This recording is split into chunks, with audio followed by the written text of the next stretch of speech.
सबसे पहले तो मैं पंजाबी नहीं जानता, माफी चाहूंगा, हिंदी में बोलूंगा। जो ग्रुप यहाँ पर बना है, पूरे वर्ल्ड वाइड काम कर रहा है, doctor B.R. Ambedkar world wide study centre जो ग्रुप बना है, उसकी दुबई ब्रांच को बहुत धन्यवाद देता हूँ कि ये प्रोग्राम कराया। डॉक्टर हरि सिंह जो सहयोग कर रहे हैं, उनको भी धन्यवाद देता हूँ कि ये प्रोग्राम में बड़ा सहयोग मिला।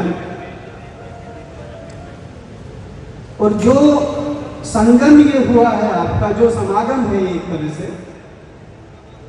ये बड़ा पवित्र समागम है। मैं सारे भाई बहनों से यहाँ जो बैठे हैं 2-3 बातें करना चाहूंगा, टाइम कम है और उतने ही समय में हमें सब कुछ बोलना है। तो जिस कारण से हम सब बैठे हैं, उस कारण को हम समझ लें और उस पर काम करें, तो मैं समझता हूं हम बाबा साहब की या सतगुरु रविदास जी महाराज की जो वाणी है या उनकी शिक्षाएं हैं, उन पर हम खरे उतरेंगे। मैं आपको ये बताना चाहता हूं कि हम बाबा साहब का प्रोग्राम क्यों मनाएं। हमें सब पता है बाबा साहब ने क्या किया, लेकिन आज हम बाबा साहब को याद क्यों करें, सतगुरु रविदास जी महाराज को याद क्यों करें, और उन सब ने ऐसा क्या किया जिसके लिए हम उनको याद करते हैं। मैं बात नहीं करूंगा कि उन्होंने संविधान बनाया या हमें अधिकार दे दिए या और अच्छी एक दिशा में हमको लेके चले गए। मैं एक बात करना चाहता हूं, बाबा साहब डॉक्टर भीमराव अंबेडकर से अगर हमें कुछ सीखना है और जीवन में अपनाना है, तो 4-5 बातें याद रखिए। देखिए, आज से 100 साल पीछे जाइए और भारत की कंडीशन देखिए, फिर 600-650 साल पीछे जाइए, जब गुरुजी इस धरती पे थे, उस समय की कंडीशन देखिए। ये 2 शख्स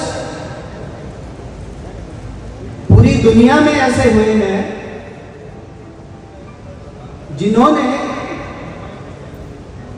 कोई भी गरीब था, कोई भी मजलूम था, कोई भी जरूरतमंद था, उसके लिए वो काम किया जो दुनिया में कोई नहीं कर पाया। यानी पानी में नाव चलाना और पानी में नाव में लोगों को बिठा के पार कराना सबके बस की बात है, लेकिन लोगों को बिठा के और रेत पे नाव चलाना केवल 2 लोगों के बस की बात है, बाबा साहब और सतगुरु रविदास जी महाराज। ये वो शख्स थे जिन्होंने खुद कष्ट झेले, अपनी परेशानियां किसी को बताने की बजाय अपने आप उनसे निपटे और ये तय किया कि आने वाली पीढ़ी जो है वो परेशानियां ना झेले जो हमने झेली। बाबा साहब एक बार कोर्ट जाने वाले थे, बहुत बड़े वकील थे, कॉर्पोरेट लॉयर थे, और उनकी त्याग और महान जो कार्यों की मैं एक झलकी आपको छोटी सी बताना चाह रहा हूं। तो बाबा साहब के ब्रदर आते हैं, उनके बड़े भाई, और कहते हैं कि बाबा साहब, भीमराव आपके बेटे की डेथ हो गई है, आज आपको कोर्ट नहीं जाना है। हमें क्या सीखना चाहिए, मैं ये बता रहा हूं बाबा साहब से। जब बाबा साहब को ये बात बोली गई तो बोले कि नहीं, मुझे कोर्ट जाना है। तो उन्होंने कहा कि मेरे आपके बेटे के कफन के लिए पैसे नहीं है घर में, बाबा साहब ने बोला कि रमाबाई की साड़ी को चीर के कफन बना लो। यदि आज मैं कोर्ट नहीं गया तो बहुत ज्यादा बच्चे दुनिया पे मर जाएंगे, और मैं लोगों के लिए जी रहा हूं। जो चला गया वो तो चला ही गया। ये बाबा साहब की महानता थी, ये हमें सीखने की आवश्यकता है।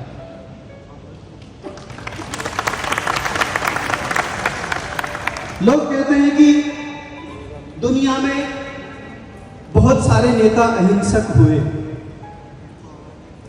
मैं आपको ये सिद्ध करके बताता हूं कि बाबा साहब से ज्यादा नॉन वायलेंट कोई दुनिया में नहीं था।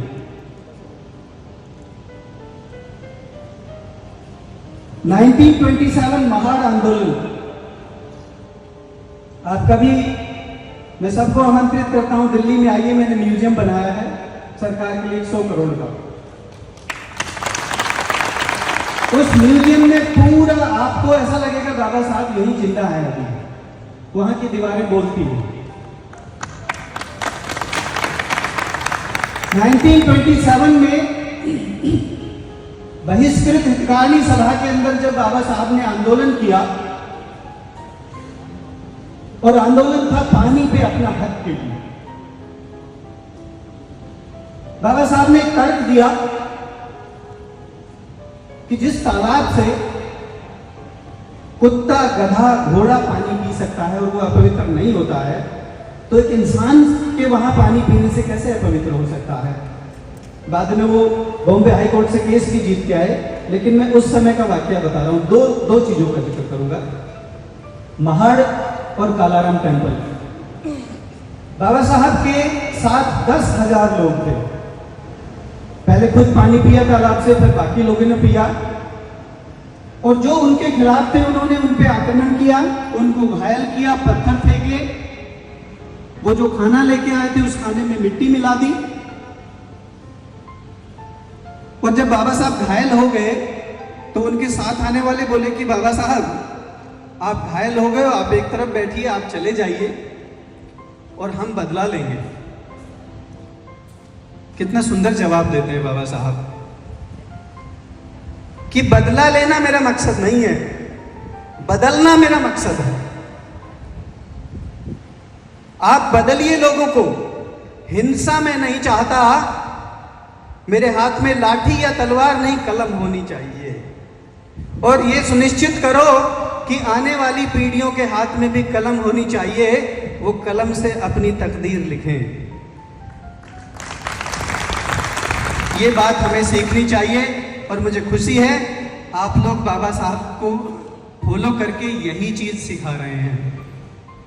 एक जिक्र मैं गुरुजी का करना चाहता हूं, जो बाबा साहब ने सतगुरु रविदास जी महाराज से सीखी। ये बात उनकी जो वाणी से सीखी। मधुमक्खी की बात हो रही थी।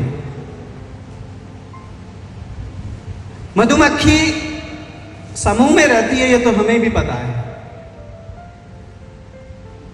लेकिन मधुमक्खी की तरह हमें क्यों बनना चाहिए। आज आप दुबई में बैठे हैं, और बाबा साहब उन दिनों में जब इंडिया में काम कर रहे थे, आप पूरा साहित्य पढ़िए बाबा साहब का, सारी वाणी पढ़िए, सारे विचार पढ़िए सतगुरु रविदास जी महाराज के, आपको एक बात पता चलेगी, ये लोग कभी अपने देश के खिलाफ नहीं गए, देश की व्यवस्थाओं के खिलाफ जरूर गए। बाबा साहब कहते थे I am Indian first, Indian last.